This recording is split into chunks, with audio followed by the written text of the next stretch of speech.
পঠিত আয়াতের মধ্যে বলেন,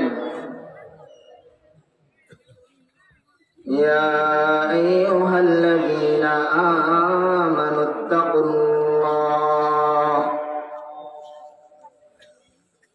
ইয়া আইয়ুহাল্লাযীনা আমানুত্তাকুল্লাহ।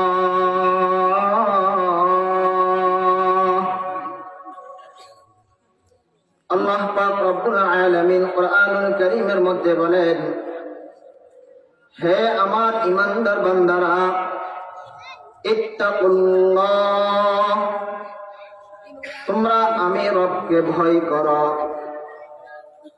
ভয় অনেক ধরনের আছে।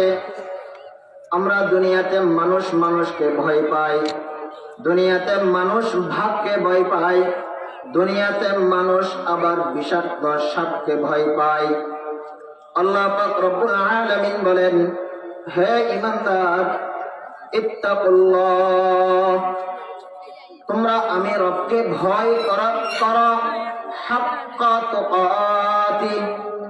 কেমন ভয় করবা? ভয় করার মতো ভয় করো। রব্বে কারীমকে ভয় করার মতো ভয় কিভাবে করা যায়? আমরা তো আজকে দুনিয়ার মধ্যে আমাদের জীবন যাপন করি, আমরা তো দিন পার করে রাত পার করে, কিন্তু রব্বে কারীমের ভয় আমাদের অন্তরে নাই। এজন্য আল্লাহ পাক রব্বুল আলামিন বলেন, ইয়া আইয়ুহাল্লাযীনা আমানুত্তাকুল্লাহ হাক্কা তুকাতি। হে ঈমানদার বান্দারা, তোমরা আমি রব্বে কারীমকে ভয় করো, ভয় করার মতো করে ভয় করো। কেমন ভয় করার মতো করে ভয় করা যায়? আমরা যদি আমাদের সাহাবীদের জীবনীগুলো একটু দেখি, সেখান থেকে আমাদের জন্য অনেকগুলো সবক দেওয়া আছে। রব্বে কারীমকে ভয় কিভাবে করব? আমার অন্তরের মধ্যে যদি রব্বে কারীমের ভয় ঢুকে যায়, আল্লাহর কসম, আল্লাহর কসম, এই মাহফিলের মধ্যে সার নামাজ না পড়ে বসার মতো শক্তি আমার থাকবে না। আমার অন্তরের মধ্যে যদি আল্লাহ পাক রব্বুল আলামিনের ভয় ঢুকে, ইশারের আজান হতে দেরি হতো, আমার মসজিদে যাইতে দেরি হতো না। আজকে রব্বে কারীমের ভয় অন্তরে নাই, এজন্যই মসজিদ পর্যন্ত আমার ঈমান আমাকে পৌঁছায় না। আল্লাহ পাকের ভয় আমাকে মসজিদ পর্যন্ত পৌঁছায় না। আল্লাহ পাকের ভয় আমাকে শুধুমাত্র বাজার থেকে মাহফিল প্যান্ডেলে নিয়ে আসছে। আমাকে আল্লাহ পাকের ভয়ে আমাকে অশ্লীলতা থেকে আমাকে ফিরাইতে পারে নাই। এজন্য আল্লাহ পাক বড় মায়া করে ডাক দিয়ে বলে, ঈমানদার। আল্লাহ পাক মানুষ সম্বোধন করে বলে নাই। আল্লাহ পাক যদি চাইতেন বলতে পারতেন, ইয়া আইয়ুহান নাস, ও মানব জাতি, তোমরা আমি রব্বে কারীমকে ভয় করো। আল্লাহ পাক রব্বুল আলামিন মানব জাতি সম্বোধন না করে আল্লাহ পাক রব্বুল আলামিন বলেন, ও আমার মায়ার ঈমানদাররা, তোমরা যারা আমি রব্বে কারীমের উপর ঈমান এনেছ, তোমরা যারা আমি রবকে রব হিসাবে স্বীকৃতি দিয়েছ, তোমরা তোমাদের ঈমান যেভাবে এনেছ, এই ঈমানকে তোমরা পরিপূর্ণ করো আমি রবকে ভয় করার মাধ্যমে। আল্লাহ পাক রব্বুল আলামিন বলেন, ওয়ালা তামুতুন্না ইল্লা ওয়া আনতুম মুসলিমুন। ও ঈমানদার, তোমার একটা পরিচয় যেমন ঈমানদার হিসাবে তোমাকে পরিচিতি দেওয়া হয়, তোমার আরেকটা পরিচয় আছে, তুমি মুসলমান। তোমার মুসলমানিত্বের উপরে তোমার অনেকগুলো দাবি আছে। তুমি পরিপূর্ণ মুসলিম না হয়ে তুমি কবরের যাত্রী হয়ে যেও না। আল্লাহ পাক রব্বুল আলামিন বলেন, ওয়ালা তামুতুন্না ইল্লা ওয়া আনতুম মুসলিমুন। ও আমার ঈমানদার, তোমরা আমি রবকে ভয় করার মতো ভয় করে তোমরা মুসলমান হয়ে যাও। তোমরা পরিপূর্ণ মুসলমান না হইয়া তোমরা কবর পথের যাত্রী হইও না। একটু ঠান্ডা মাথায় চিন্তা করে দেখেন বাবা, আমার আপনার হায়াতের থেকে কতটুকু অংশ চলে গেল। আমার আপনার হায়াত থেকে কতটা সময় অতিবাহিত হয়ে গেল, আমার আপনার জীবন থেকে কত মূল্যবান সময় নষ্ট হয়ে গেল। আমার আপনার হায়াত যদি 50 বছর হয়, আমার 50 বছর হায়াত থেকে আমার 30টা বছর চলে গেল, 40টা বছর চলে গেল, 45টা বছর চলে গেল। আমি দুনিয়াতে এখনো পর্যন্ত রব্বে কারীমকে ভয় করার মতো ভয় করতে পারি নাই। আল্লাহ পাক রব্বুল আলামিন ডাক দিয়ে বলে, ও আমার ইমানদারেরা, তোমরা তো দুনিয়ার মধ্যে রং তামাশায় মত্ত হয়ে তোমাদের দুনিয়ার জীবনটা পার করে দিচ্ছ। কিভাবে পার করে দে? আল্লাহ পাক রব্বুল আলামিন সূরাতুত তাকাসুরের মধ্যে বলেন, আল্লাহাকুমুত তাকাসুর হাত্তা যুরতুমুল মাকাবির। আল্লাহ পাক রব্বুল আলামিন ডাক দিয়ে বলে, এ আমার বান্দারা, তোমরা দুনিয়ার রং তামাশার মধ্যে তোমরা দুনিয়ার জীবনকে অতিবাহিত করতেছো। কিভাবে অতিবাহিত করো তোমরা কি জানো নি? তোমরা এই দুনিয়ার রং তামাশার মধ্যে মত্ত হতে হতে তোমাদের জীবনের 50টা বছর সময়টা চলে যায়, তোমরা টেরও পাও না, তোমরা তোমাদের জেহানের মধ্যে তোমাদের অনুভূতির মধ্যেও আসে না। হাত্তা যুরতুমুল মাকাবির, এমনকি তোমরা সময় অতিবাহিত করতে করতে তোমরা কবর পথের যাত্রী হয়ে যাও।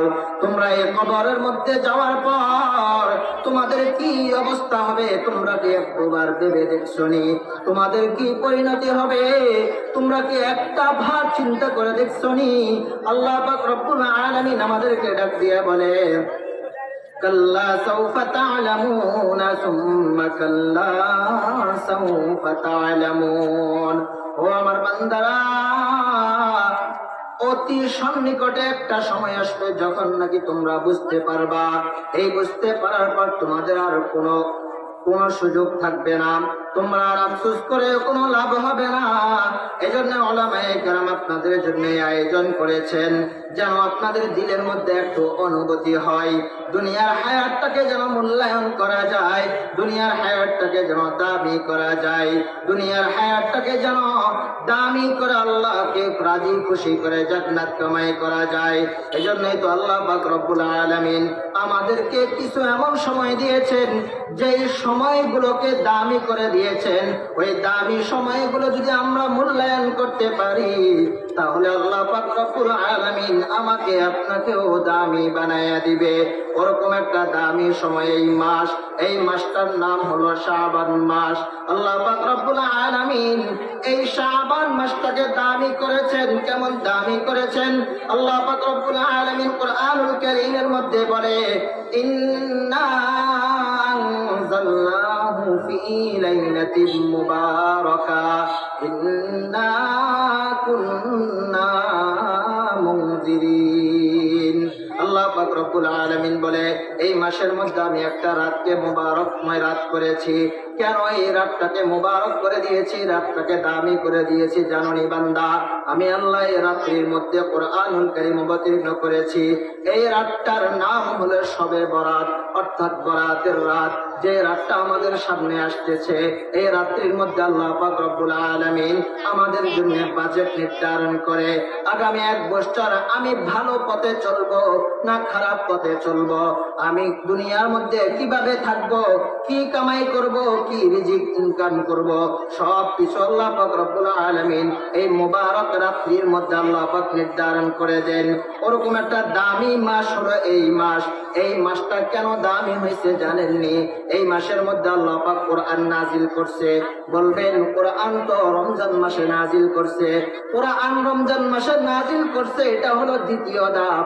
আল্লাহ পাক রব্বুল আলামিন এই কোরআনকে রমজান মাসে নাজিল করার জন্য এই কোরআনকে লৌহে মাহফুজ থেকে প্রথম আসমানে অবতীর্ণ করেন এই মাসের মধ্যে। ওই রাত্রিটার নাম হলো বরাতের রাত। এজন্য এই রাত্রিটার বড় দাম। কেমন দাম, কেমন দাম, কেমন দাম। আল্লাহর নবী জনাবে মুহাম্মদুর রাসূলুল্লাহ সাল্লাল্লাহু আলাইহি ওয়াসাল্লাম বলেন, ইযা কানাত লাইলাতুন নিসফি মিন শাবান ফাকুমু লাইলাহা ওয়া সুমু নাহারাহা। আল্লাহর নবী জনাবে মুহাম্মদুর রাসূলুল্লাহ সাল্লাল্লাহু আলাইহি ওয়াসাল্লাম বলেন, ওই রাত্রিটার কেমন দাম, কেমন দাম। ও আমার উম্মত, তোমরা জানোনি ওই রাত্রিটা যখন তোমাদের মাঝে আসে, ওই রাত্রিটা আল্লাহ পাক রব্বুল আলামিন তোমাদের সন্নিকটে চলে আসে। অর্থাৎ তোমরা যা বলবা, যা চাইবা, আল্লাহ পাক তোমাদের সব আবদার গুলো পূর্ণ করে দিবে। আল্লাহর নবী জনাবে মুহাম্মদুর রাসূলুল্লাহ সাল্লাল্লাহু আলাইহি ওয়াসাল্লাম বলেন, আল্লাহ পাক রব্বুল আলামিন বান্দার সন্নিকটে আসিয়া বান্দাকে ডাকতে থাকে, আলা মিন মুস্তাগফিরিন ফাগফিরা। ও বান্দা, তুমি গুনাহ করতে করতে, গুনাহ করতে করতে তোমার কলবটাকে নাপাক করে ফেলেছ। তুমি গুনাহ করতে করতে তুমি তোমার জীবনটাকে ধ্বংস করে দিয়েছ। তুমি অন্যায় অপরাধ করতে করতে সমাজের মধ্যে তোমার সম্মান নষ্ট করে দিয়েছ।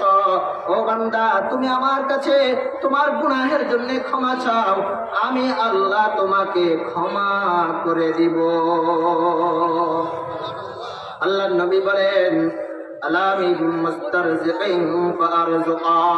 ও আমার উম্মত, তোমরা এই রিজিকের জন্য কত ব্যস্ত হয়ে পড়ো, তোমরা এই রিজিক তালাশের জন্য কত হুতাশের মধ্যে পড়ে যাও। আল্লাহ পাক তোমাদেরকে ওই রাত্রির মধ্যে ডাক দিয়ে বলবে, রে আমার বান্দা, তোমাদের রিজিকের যত প্রয়োজন আমি রব্বে কারীমের কাছে চাও, আমি তোমাদের রিজিকের ব্যবস্থা করে দিব। আজকে আমরা যদি দুনিয়ার মধ্যে অসুস্থ হয়ে যাই, আজকে যদি আমরা দুনিয়ার মধ্যে একটু ক্লান্ত হয়ে যাই, আমাদের যদি কোনো রোগ শোক হয়ে যায়, আমরা বড় হয়রান হয়ে যাই, ডাক্তারের কাছে যাই, ও ডাক্তার আমাকে এই ওষুধটা দেন। ওই ওষুধ খাওয়ার পর যখন আমি সুস্থ হই না, আমার কাছে এবার আরো পেরেশানি বেড়ে যায়। হাতি আর ডাক্তারের চিকিৎসা ভালো লাগে না, এবার নোয়াখালী দৌড়াই, নোয়াখালী থেকে ঢাকা দৌড়াই। যখন ঢাকাতে গিয়েও ভালো হয় না, এবার ইন্ডিয়ার পাসপোর্ট কাটে, এবার আমেরিকার পাসপোর্ট কাটে, এবার ওখানে গিয়ে চিকিৎসার জন্য চিন্তা করে। আল্লাহ পাক রব্বুল আলামিন বান্দাকে ডাক দেয়, হে আমার বান্দা, আলা মিন মুবতালান ফাআফিয়া। তুমি অসুস্থ হয়ে গেছো, দুনিয়ার কোন ডাক্তার তোমাকে সুস্থ করতে পারে নাই, দুনিয়ার কোন ডাক্তার তোমার রোগ ভালো করতে পারে নাই। ও বান্দা, তুমি যদি আমি রব্বে কারীমের কাছে একটু ক্ষমা চাও, আমি রব্বে কারীম তোমাকে সমস্ত রোগ থেকে মুক্তি দিয়ে দিব। এজন্য এই দামি মাসটা আমাদের মূল্যায়ন করা দরকার। কিভাবে মূল্যায়ন করব? আল্লাহর নবী জনাবে মুহাম্মদুর রাসূলুল্লাহ সাল্লাল্লাহু আলাইহি ওয়াসাল্লাম বলেন, আমি যখন এই মাসটা পেয়ে যাইতাম, আল্লাহর কাছে দোয়া করতাম।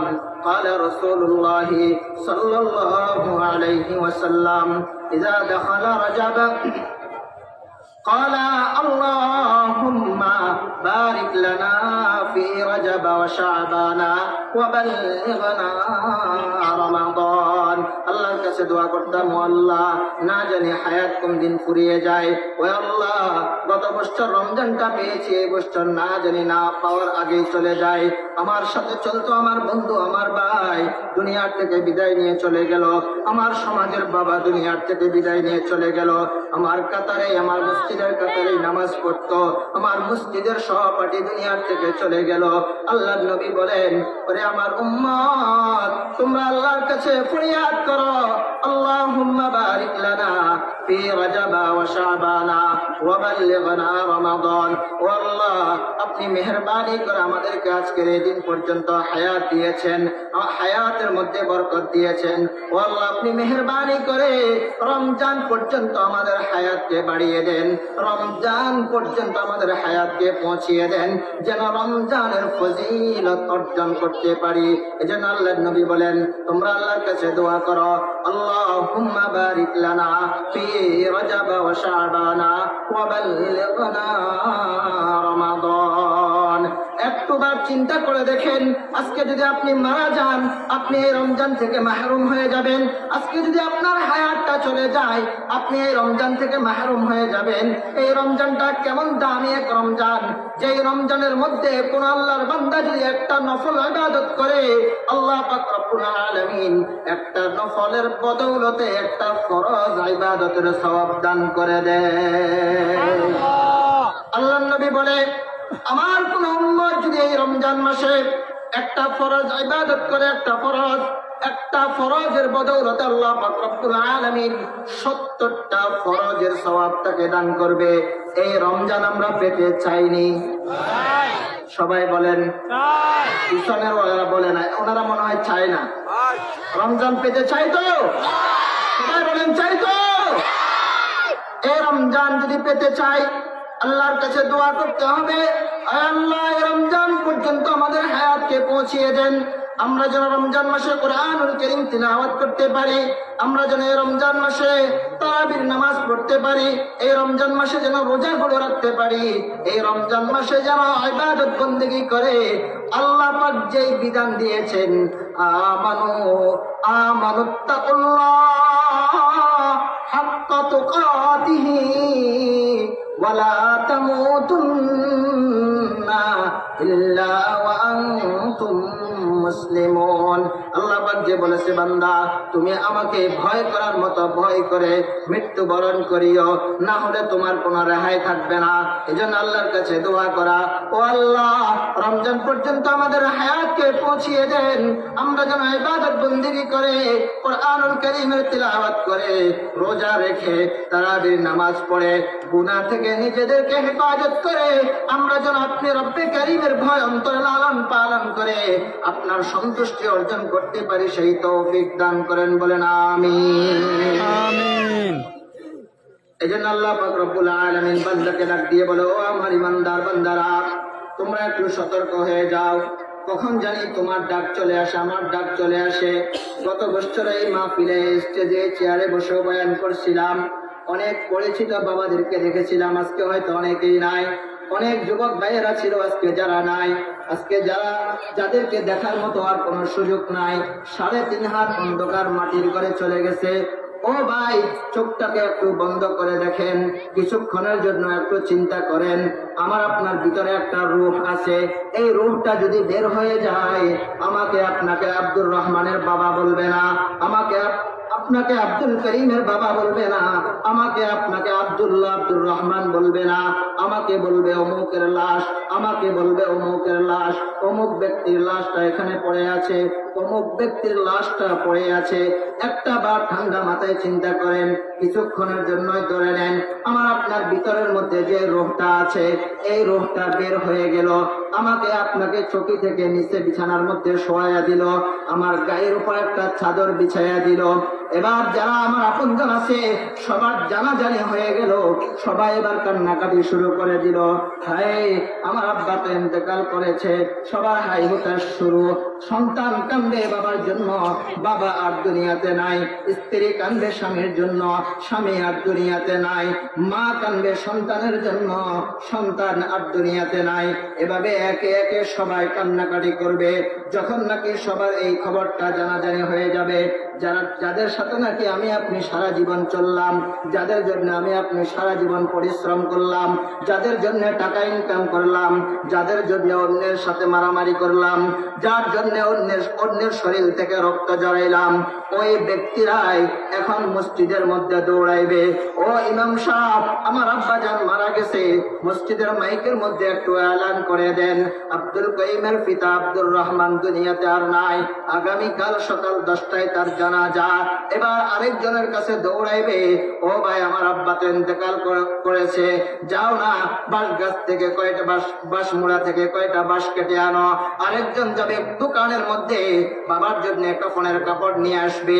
একটু বার চিন্তা করেন, ওই জায়গার মধ্যে আমি আপনি যদি শোয়া থাকে, আমার আপনার জন্য কেউ বাঁশতলায় যাবে, কেউ গাছ কাটতে যাবে, কেউ কাপড়ের কাপড় কিনতে যাবে, কেউ বড়ই গাছের ঢাল কাটবে, কেউ আবার গরম পানি করবে, কেউ আবার সাবান নিয়ে আসবে। এই বড়ই পাতা দিয়ে গরম পানি করে আমাকে আপনাকে এবার গোসল করাবে, আমার শরীর থেকে কাপড়গুলো একে একে খুলে ফেলবে। ও ভাই, ও বাবা, দিলটাকে একটু নরম করেন। যাদের নাকি বাবা মরে গেছে, যাদের নাকি মা মরে গেছে, যার কেউ মরে নাই, আপনি একটু দিলটাকে ঠান্ডা করে আপনি নিজে একটু মৃত্যু কিছুক্ষণের জন্য মৃত হয়ে যান। আমি আপনি যদি মারা যায়, আমাকে আপনাকে এভাবেই তো এলান করা হবে, আমার আপনার জন্যই তো এভাবে কাপড়ের কাপড় আনা হবে, আমাকে আপনাকে বড়ই পাতার গরম পানি দিয়ে আমাকে আপনাকে শেষবারের মতো গোসল করাইয়া তুলে সাজাইয়া আমাকে আপনাকে খাটিয়ার মধ্যে তুলে ফেলবে। সন্তান কাঁদবে, বাবা, ও বাবা, তোমরা আমাকে ছেড়ে, তুমি আমাকে ছেড়ে কোথায় চলে যাও? মা কাঁদবে, ওরে সন্তান, তুমি আমাকে ছেড়ে কোথায় চলে যাও? একে একে সবাই কান্না করবে। একটু বারের জন্য চিন্তা করেন, ওই জায়গায় যদি আমি হই, আমাকে আপনাকে সাদা 3 টুকরা কাপড় দ্বারা পেঁচায়া আমাকে আপনাকে যখন খাটিয়াই তোলে মসজিদের সামনে নিয়ে যাবে, মসজিদের ইমাম সাহেব সহ আরো এলাকার মান্যগণ্য ব্যক্তিরা আমার আপনার ব্যাপারে কিছু প্রশংসা করবে। এরপরে জানাজার নামাজটা শেষ করে আমাকে আপনাকে কবরের দিকে নিয়ে যাবে। দুনিয়ার কেউ আমাকে আপনাকে আর রাখার জন্য বলবো না। আমাকে আপনাকে ওই কবরের দিকে নিয়ে যাওয়ার পর সন্তান যদি জানওয়ালা হয়, ওই সন্তান টপ করে কবরের মধ্যে নেমে পড়বে। সন্তান বলবে, বাবার লাশটা আমার কোলের মধ্যে দাও। ওই সন্তানের কোলের মধ্যে বাবার লাশটা দিবে। যে সময়টা 1 মিনিটও স্থায়ী হয় না, ওই বাবার লাশটাকে কোলের মধ্যে নিয়া চিৎকার দিয়ে বলে, বাবা, তোমাকে এমন একটা সময় কোলে নিলাম যে সময়টা 1 মিনিট পর্যন্ত আমি সন্তান কোলে রাখতে পারলাম না। ও বাবা, তুমি আমাকে ক্ষমা করে দিও। বাবার লাশটাকে কবরের মধ্যে রাখিয়া মাথার গিটটা খুলে বাবার চেহারার দিকে তাকাবে, আবার চেহারা বেঁধে দিবে এই কবরের উপরে। এবার বাঁশের চাউনি দিয়ে দিবে, ফাটি দিয়ে দিবে, মনকে মন মাটি দিয়ে দিবে। এবার ওই কবরের মধ্যে আমার আপনার জন্য আল্লাহ পাকের 2 জন ফেরেশতা চলে আসবে। ওই ফেরেশতারা আসিয়া আমাকে আপনাকে জিজ্ঞাসা করবে, রে আল্লাহর বান্দা আব্দুর রহমান, তুমি বলো, মার রব্বুকা, তুমি কোন রবের গোলামি করতা? তো প্রশ্ন করবে, ওয়ামান দীনুকা, তুমি কোন ধর্মের উপর পরিচালিত হয়েছ? প্রশ্ন করবে, ওয়ামা হাদার রাজুলুল্লাযী বুইসা ফী। প্রত্যেকটা প্রশ্নের পর আমি যদি ইমানদার হই, আমার প্রশ্নের জবাবে চলে আসবে, রব্বি আল্লাহ, দীনি আল ইসলাম, হাযা নবিয়ুনা মুহাম্মাদুন সাল্লাল্লাহু আলাইহি ওয়াসাল্লাম। আরে আমার বাবা, ওই কবরের মধ্যে যদি আমি আপনি প্রশ্ন না পারি, তাহলে আল্লাহ পাকের পক্ষ থেকে আওয়াজ চলে আসবে, ওই কবরের মধ্যে জাহান্নামের বিছানা বিছায়া দাও, ওই কবরের মধ্যে জাহান্নাম থেকে সুরঙ্গ করে দাও, জাহান্নামের আগুন চলে আসবে।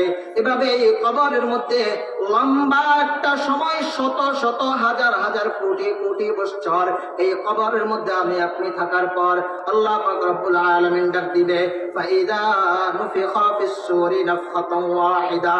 আল্লাহ পাকের ফেরেশতা সিংহার মধ্যে ফুঁক দিবে, ওয়া হুমিলাতিল আরদু ওয়াল জিবালু ফাদুক্কাতা দাক্কাতান ওয়াহিদা। আসমান জমিন বাতাসের মধ্যে উড়ে সব কিছু চূর্ণ বিচূর্ণ হয়ে যাবে। ফায়াউমাইযিন ওয়াকাআতিল ওয়াকিআ। আল্লাহ পাক বলেন, সারা জীবন নাকি যে ঘটনার কথা তোমাদেরকে শোনানো হয়েছে, ওই ঘটনায় সেদিন সংঘটিত হয়ে যাবে। وانشقت السماء فهي يومئذ واهية। আসমান টুকরো টুকরো হয়ে যায়, সব ঠান্ডা হয়ে যাবে। ওয়াল মালাকু আলা আরজাইহা ওয়া ইয়াহমিলু আরশা রাব্বিকা ফাওকাহুম ইয়াওমাইযিন সামানিয়া। আল্লাহ পাকের 8 জন ফেরেশতা আল্লাহ পাকের কুদরতি আরশখানা মাথার মধ্যে তুলে রাখবে। সমস্ত কিছু ধ্বংস হয়ে যাবে। এবার আমাকে আপনাকে ওই কিয়ামতের ময়দানে দাঁড় করানো হবে। আল্লাহ পাক রব্বুল আলামিন বিচার কার্য শুরু করে দিবেন। এবার আল্লাহ পাক রব্বুল আলামিন বলেন, ফাআম্মা মান উতিয়া কিতাবাহু বিয়ামিনি। ও বান্দা, তুমি যদি দুনিয়ার মধ্যে নামাজি হও, দুনিয়ার মধ্যে যদি তুমি কোরআন ওয়ালা হও, দুনিয়ার মধ্যে যদি তুমি দিনদার হও, আল্লাহ পাক রব্বুল আলামিন ওই কিয়ামতের ময়দানে আমলনামা দিয়ে দিবে। ফাআম্মা মান উতিয়া কিতাবাহু বিয়ামিনি, আল্লাহ পাক রব্বুল আলামিন ইমানদারদের আমলনামা ডান হাতের মধ্যে দিয়ে দিবে। আজকে যদি আমি আপনি ডান হাতের মধ্যে আমলটা পাই, এই আমলটা পাওয়ার পর কিয়ামতের ময়দানে আমরা তখন যারা নাকি জান্নাতি হবে তাদেরকে দিয়ে গিয়ে দেখাবো, ফায়াকুলু হা উমকরাউ কিতাবিয়া, দেখো আমি পরীক্ষায় পাশ করেছি, আমার আমলনামা ডান হাতের মধ্যে দিয়েছে।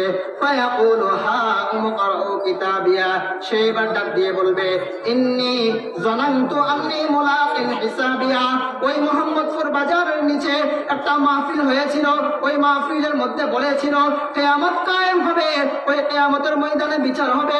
ওই বিচার কার্যের পর আল্লাহ পাক ফারিকুন ফিল জান্নাহ, একদলকে জান্নাতে ফেলবে, ওয়া ফারিকুন ফিস সাঈর, আরেক দলকে জান্নাতে জাহান্নামে নিক্ষেপ করবে। আমি এই ঘটনাটা, আমি এই কোরআনের আয়াতগুলো বিশ্বাস করেছিলাম। ইন্নী জানান্তু আন্নী মুলাকিন হিসাবিয়া, আমি রব্বে কারীমের দরবারের সম্মুখীন হতে হবে, আমাকে বিচারের কাঠগড়ায় দাঁড়াতে হবে। আমি আজকে বিচারের কাঠগড়ায় দাঁড়িয়ে আমি সফল হয়েছি। ইন্নী জানান্তু আন্নী মুলাকিন হিসাবিয়া ফাহুয়া ফি ঈশাতির রাদিয়া ফি জান্নাতিন আলিয়া। আল্লাহ পাক ডিক্লেয়ার দিয়ে দিবে, যাও তোমাকে জান্নাত দিয়ে দিলাম। কেমন জান্নাত? বড় এক দামি জান্নাত। কেমন জান্নাত? আল্লাহ পাক বলে কুতুফুহা দানিয়া, ওই জান্নাতের মধ্যে ফল ফ্রুটের কোনো অভাব হবে না। কুলু ওয়াশরাবু হানিআম বিমা আসলাফতুম ফিল আইয়ামিল খালিয়া। ও বান্দা, দুনিয়ার মধ্যে যখন তোমার ফল খাইতে মনে চায়, তুমি গাছ থেকে কাটতে হয়, বাজার থেকে কিনতে হয়, সেখানে তোমাকে কেনার প্রয়োজন হবে না, পড়ার প্রয়োজন হবে না, সেখানে তোমার মনে চাইবে আর সাথে সাথে তোমার গালের মধ্যে চলে আসবে। ঠিক তদ্রূপ ভাবে আল্লাহ পাক রব্বুল আলামিন বলেন, ওয়া আম্মা মান উতিয়া কিতাবাহু বিশিমালি, হায় ওই মোহাম্মদপুর বাজারের মাহফিলের মধ্যে যদি এই কোরআনের আয়াতগুলোকে বিশ্বাস না করি, ফায়াকুলু ওয়া আম্মা মান উতিয়া কিতাবাহু বিশিমালি ফায়াকুলু ইয়া লাইতানি লাম উতা কিতাবিয়া, সেদিন নিজে নিজে লজ্জিত হয়ে যেতে হবে, আফসোস করতে হবে। ওয়ালাম নাদরি মা হিসাবিয়া, আর নিজে নিজে বলবে, হায় আমার মৃত্যু যদি শেষ ফয়সালা হইতো, ইয়া লাইতাহা কানাতিল কাদিয়া, আমার মৃত্যুটাই যদি সমাধান হয়ে যাইতো, আজকে কিয়ামতের ময়দানে যদি আমি দাঁড়াইতে না হইতো, আজকে যদি আমাকে বাম হাতের মধ্যে আমলনামা না দিত, তাহলে আমার কতই না উপকার হইতো। সেদিন আমরা নিজেরাই বলবো, ইয়া লাইতাহা কানাতিল কাদিয়া মা আগনা আন্নী মালিয়া, হায় আমার তো টাকা পয়সার অভাব ছিল না, কোটি কোটি টাকা আমি ইনকাম করেছি, লক্ষ লক্ষ টাকা কামাই করেছি, এই পরকালীন জীবন কিয়ামতের ময়দানে একটা টাকাও তো আমার কাজে আসে নাই।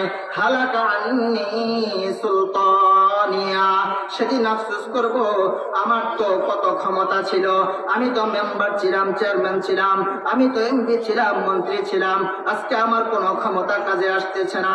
হালাকা আন্নী সুলতানিয়া। এবার আল্লাহ পাক রব্বুল আলামিন ডাক দিবে, খুযুহু ফাগুল্লু সুম্মাল জাহিমা সাল্লু সুম্মা ফি সিলসিলাতিন দারউহা ৭০ যিরাআন ফাসলুকু। আল্লাহ পাক রব্বুল আলামিন এবার রাগান্বিত হয়ে বলবে, এই জাহান্নামীকে ধরো, এই জাহান্নামীকে শিকল দিয়ে বাঁধো। হাদিসের তাফসীরের মধ্যে লেখে, আল্লাহ পাক রব্বুল আলামিন যাদেরকে জাহান্নামের ফয়সালা করে দিবেন, তাদের জবানের ভিতর দিয়ে শিকল ঢুকায়া, পায়খানার রাস্তা দিয়ে শিকলকে বের করে পুরা শরীরটাকে শিকল দিয়ে বেঁধে ফেলবে। এবার ডিক্লেয়ার দিবে, সুম্মাল জাহিমা সাল্লু, দাও তাকে জাহান্নামের মধ্যে নিক্ষেপ করে দাও। ও বাবা, ও ভাই, পায়ে হাত ধরে বলে যায়, আজকে এই মাহফিল থেকে একটা নিয়ত করে নিবেন, যতদিন পর্যন্ত দুনিয়ায় বাঁচবেন আর কখনো আল্লাহর নাফরমানি করবেন না। যতদিন পর্যন্ত দুনিয়ায় বাঁচবেন আর কোনোদিন নামাজ ছাড়বেন না। আপনি মনে করছেন আপনি বড় বাহাদুর, আপনি বড় বাহাদুর না। আল্লাহ পাক রব্বুল আলামিন বলেন, ইন্নাল্লাহা লা ইয়াখফা আলাইহি শাইউন ফিল আরদি ওয়ালা ফিস সামা। ও বান্দা, আসমানের নিচে জমিনের উপরে, আসমানের উপরে জমিনের নিচে, সমগ্র জাহানের মধ্যে যত কিছু হয়, আমি রব্বে কারীম সবগুলোর খবর জানি, কোনো কিছু আমার থেকে গোপন নাই। ও ভাই, আপনি মোবাইলের মধ্যে নর্তকের ছবি দেখেন, আপনি মোবাইলের মধ্যে নাফাক জিনিসগুলো দেখেন, আপনি রুমের তালা মেরে আপনি নাফরমানের মধ্যে জড়ায় যান, মনে করছেন রব্বে কারীম আপনাকে দেখে না। না না না, রব্বে কারীম আপনার প্রতিটি সেকেন্ড প্রতিটি বিষয়ের উপর নজরদারি করে। আল্লাহ পাক রব্বুল আলামিন কিয়ামতের ময়দানে বান্দার জন্য নিজেকে সাক্ষী বানাইবে। আমরা নিজেরা নিজেদের জন্য সাক্ষী হয়ে যাব। মনে করছেন আজকে চোখ দিয়ে আমরা নর্তকী দেখি, চোখ আমাদের পক্ষে সাক্ষী দিবে না। আল্লাহ পাক রব্বুল আলামিন বলেন, যখন নাকি জাহান্নামীদেরকে জাহান্নামে নিক্ষেপ করা হবে, হাত্তা ইদা মা জাউহা শাহিদা আলাইহিম সামউহুম ওয়া আবসারুহুম ওয়া জুলুদুহুম বিমা কানু ইয়ামালুন। এই চোখ আমাদের বিপক্ষে সাক্ষী দিবে, এই কান আমাদের বিপক্ষে সাক্ষী দিবে, হাত আমাদের বিপক্ষে সাক্ষী দিবে। আল্লাহ পাক রব্বুল আলামিন কিয়ামতের ময়দানে আমাদের জবানের উপর মোহর মেরে দিবেন। আল ইয়াউমা নাখতিমু আলা আফওয়াহিহিম ওয়া তুকাল্লিমুনা আইদিহিম ওয়া তাশহাদু আরজুলুহুম বিমা কানু ইয়াকসিবুন। আল্লাহ পাক সেদিন জবানের উপর মোহর মেরে দিবে, হাত আমাদের সাথে কথা বলবে। এই হাত দিয়ে আমরা কতজনকে না মেরেছি, এই হাত দিয়ে কত সুদি লেনদেন না করেছি, এই হাত দিয়ে কতজনের সাথে না খুন খারাপি করেছি। হাত আমাদের বিপক্ষে সাক্ষী দিবে। যখন কেউ কারো বিপক্ষে সাক্ষী দেয়, ওই সাক্ষী গ্রহণযোগ্য হওয়ার জন্য আরেকটা সাক্ষীর প্রয়োজন হয়। আল্লাহ পাক ভালো করে জানেন, আমরা মানব না। এজন্য আল্লাহ পাক রব্বুল আলামিন দ্বিতীয় সাক্ষী তৈরি করে। আল ইয়াউমা নাখতিমু আলা আফওয়াহিহিম ওয়া তুকাল্লিমুনা আইদিহিম ওয়া তাশহাদু আরজুলুহুম। আল্লাহকে ডাক দিয়ে বলবে, ও আল্লাহ, হাত যেগুলো আপনাকে বলছে, পা সাক্ষী দিবে, এগুলো আমি সমর্থন করলাম, এগুলো সে করছে। ওয়া তুকাল্লিমুনা আইদিহিম ওয়া তাশহাদু আরজুলুহুম বিমা কানু ইয়াকসিবুন।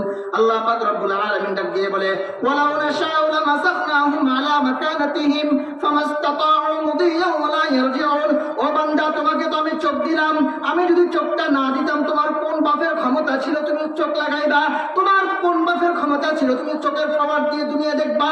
তোমার কোন বাবার ক্ষমতা ছিল তুমি চোখের পাওয়ার দিয়া তুমি নর্তকের ছবি দেখবা? তুমি মসজিদে যাও না, কোরআন তেলাওয়াত করো না, মাহফিলে যাও না, তুমি দ্বীনের উপর চলো না। আমি যদি আল্লাহ পাক রব্বুল আলামিন চাইতাম তোমার চক্ষুটাকে বন্ধ করে দিতে পারতাম, আমি বন্ধ করি নাই। আল্লাহ পাক বলেন, আমি যদি চাইতাম তোমার একটা হাত অবশ করে দিতে পারতাম, আমি যদি চাইতাম তোমার একটা কান বড়া করে দিতে পারতাম, আমি যদি চাইতাম তোমার পাটাকে অবশ করে দিতে পারতাম। আল্লাহ পাক বলেন, ওয়ালাউ নাশাউ লামাসাখনাহুম আলা মাকানাতিহিম ফামাসতাতাউ মুদিয়ান ওয়া লা ইয়ারজিউন।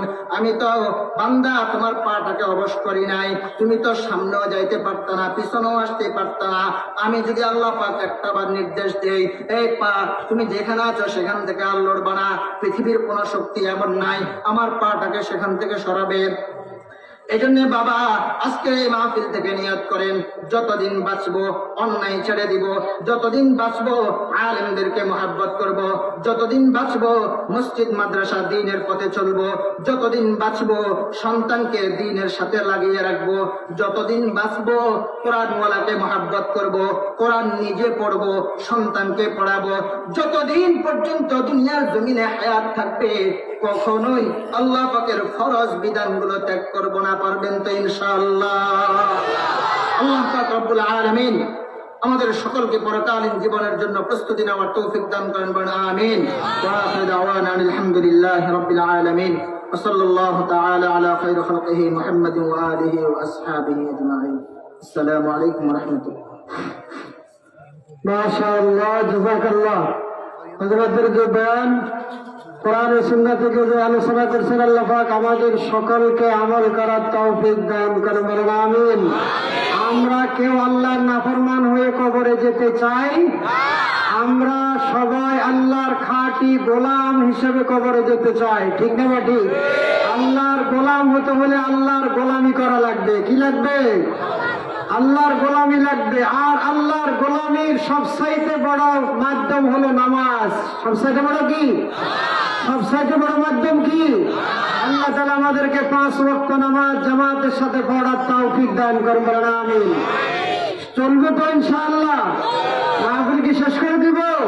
আমাদের প্রধান আকর্ষণ, প্রধান মেহমান তিনি আসতেছেন, আমাদের মাদ্রাসাতে আছেন, তিনি আসবেন, বয়ান করবেন, দিলকাশ আলোচনা করবেন ইনশাআল্লাহ। এই জন্য মাহফিল শেষ পর্যন্ত থাকবে তো ইনশাআল্লাহ? আমার ওয়াদা নিতে চাই, কারা কারা চলে যাবেন হাত উঠান। কেউ যাবেন না? আচ্ছা, কারা কারা থাকবেন হাত উঠান। আল্লাহ পাক কবুল করবেন, আমিন। এই মাহফিল থেকে হাত নামাই। কেউ গুনাহ নিয়ে আর বাড়িতে যেতে চাই? এখান থেকে যেন আল্লাহ তাআলা মাহফিলের উসিলায়, কোরআন ও সুন্নাহর উসিলায়, উলামায়ে কেরামের উসিলায় আল্লাহ পাক যেন আমাদের গুনাহ খাতা মাফ করে দেন, বলেন আমিন। এখন একটি সঙ্গীত পরিবেশন করবেন, শুনবেন তো ইনশাআল্লাহ? এই যে একটু আগে হযরতের আগে যে সঙ্গীত পরিবেশন করছে, ভালো লাগছে না ইনশাআল্লাহ? এই জন্য আরেকটা শুনবেন তো ইনশাআল্লাহ? এই জন্য আমরা এখনো বাইরে যারা আছেন, বাজারে অনেকে আছে, সবাইকে প্যান্ডেলে আসার জন্য অনুরোধ করছি। পিছনে জায়গা নেই, অনেকে দাঁড়িয়ে আছে। আমরা জিকির করতে করতে সামনের দিকে আগাই, লা ইলাহা ইল্লাল্লাহ, লা ইলাহা ইল্লাল্লাহ, লা ইলাহা ইল্লাল্লাহ, লা ইলাহা ইল্লাল্লাহ। আগে আসেন, আগে আসেন, আগে আসেন। আল্লাহর রহমতের দিকে আসেন, আল্লাহর রহমতের দিকে আসেন।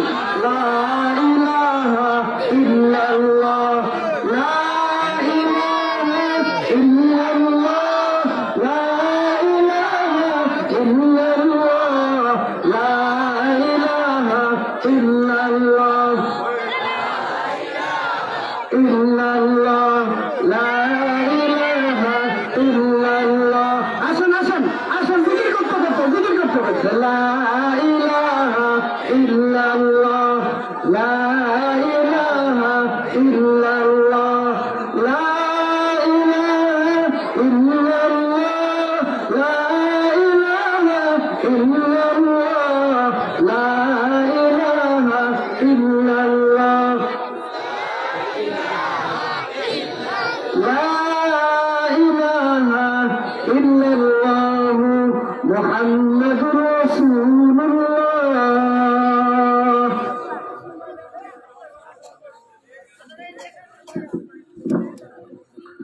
আসসালামু আলাইকুম ওয়া রাহমাতুল্লাহি ওয়া বারাকাতুহু। সবাই একটু উচ্চ কণ্ঠে, উচ্চ আওয়াজে সালামের জবাবটা আবারও দিতে হবে। আসসালামু আলাইকুম ওয়া রাহমাতুল্লাহি ওয়া বারাকাতুহু। আপনারা কি নরম সঙ্গীত শুনবেন না গরম সঙ্গীত শুনবেন? সবাই গরম শুনবেন? তাহলে হাতিয়া দিতে হবে, পকেট থেকে হাতিয়া বের করতে হবে, পারবেন ইনশাআল্লাহ? আল্লাহ কবুল করুক, বলেন আমিন। দেখেন প্রিয় ভাই, আমরা সবাই নিজেকে বিবেকমান মনে করি, কিন্তু প্রকৃতপক্ষে কিন্তু আমরা সমাজের বিভিন্ন সেক্টরে আছি, কিন্তু আমরা কিন্তু বিবেকবান হতে পারি না। চিল্লা বলেন ঠিক না? আমরা কেউ মসজিদের ইমাম, কিন্তু হক কথা বলতে পারি না। আমরা কেউ বিদ্যালয়ের ছাত্র, অথচ আমাদের মা বোনরা বিদ্যালয়ে ধর্ষিত হয়। চিল্লা বলেন ঠিক না? এই বাস্তব চিত্র নিয়ে আমার উস্তাদ মরহুম মাইনুদ্দিন আল আজাদ একটু গজল পরিবেশন করে গেছেন, কি হবে বেঁচে থেকে। গাইব? আমি যদি বলি ঠিক কিনা উচ্চ আওয়াজে ঠিক বলতে পারবেন তো সকলেই? কি হবে বেঁচে থেকে, কি হবে বেঁচে থেকে, অযথা বিদ্যা শিখে যদি না গড়তে পারি শোষণবিহীন সমাজটাকে। কি হবে বেঁচে থেকে, কি হবে বেঁচে থেকে, অযথা বিদ্যা শিখে যদি না গড়তে পারি শোষণবিহীন সমাজটাকে। কি হবে বেঁচে থেকে, কি হবে বেঁচে থেকে, কি হবে ছাত্র সেজে চুমু খেয়ে ছনদ খানা যদি হয় বিদ্যালয়টা প্রতি তাদের আড্ডা খানা। কি হবে ছাত্র সেজে চুমু খেয়ে ছনদ খানা যদি হয় বিদ্যালয়টা প্রতি তাদের আড্ডা খানা। কি হবে ছাত্র সেজে চুমু খেয়ে ছনদ খানা যদি হয় বিদ্যালয়টা প্রতি তাদের আড্ডা খানা। এছে মরাই ভালো, দেশ ছেড়ে যাওয়াই ভালো, এছে মরাই ভালো, দেশ ছেড়ে যাওয়াই ভালো। কি হবে ধোকা দিয়ে বিবেকটাকে, কি হবে ধোকা দিয়ে বিবেকটাকে। কি হবে বেঁচে থেকে, কি হবে বেঁচে থেকে, অযথা বিদ্যা শিখে যদি না গড়তে পারি শোষণবিহীন সমাজটাকে। কি হবে বেঁচে থেকে, কি হবে আলেম হয়ে ইমাম সেজে সমাজেতে আরো যদি সত্য কথা উচ্চ স্বরে না বলিতে। কি হবে আলেম হয়ে ইমাম সেজে সমাজেতে আরো যদি সত্য কথা উচ্চ স্বরে না বলিতে, আরো যদি সত্য কথা উচ্চ স্বরে না বলিতে, চাকরি ভয় করে যদি ছেড়ে দাও ওই না গবি, চাকরি ভয় করে যদি ছেড়ে দাও ওই না গবি, কি হবে ধোকা দিয়ে আল্লাহকে, কি হবে ধোকা দিয়ে আল্লাহকে, কি হবে বেঁচে থেকে, কি হবে বেঁচে থেকে, কি হবে যুবক নামে বোঝা হয়ে এ দেশেতে, যেখানে মা বোনেরা ধর্ষিত হয় দিনে রাতে, চিল্লায় বলো ঠিক কিনা? কি হবে যুবক নামে বোঝা হয়ে এ ধারাতে, যেখানে মা বোনেরা ধর্ষিত হয় দিনে রাতে, যৌবনের সার্থকতা খুঁজবেই সকল ব্যথা, যৌবনের সার্থকতা খুঁজবেই সকল ব্যথা, পারো যদি বলে দিতে মানুষরূপে পশু দিতে, পারো যদি বলে দিতে মানুষরূপে পশু তাকে, কি হবে বেঁচে থেকে, কি হবে বেঁচে থেকে, অযথা ভিক্ষা শেখে যদি না করতে পারি শোষণবিহীন সমাজটাকে।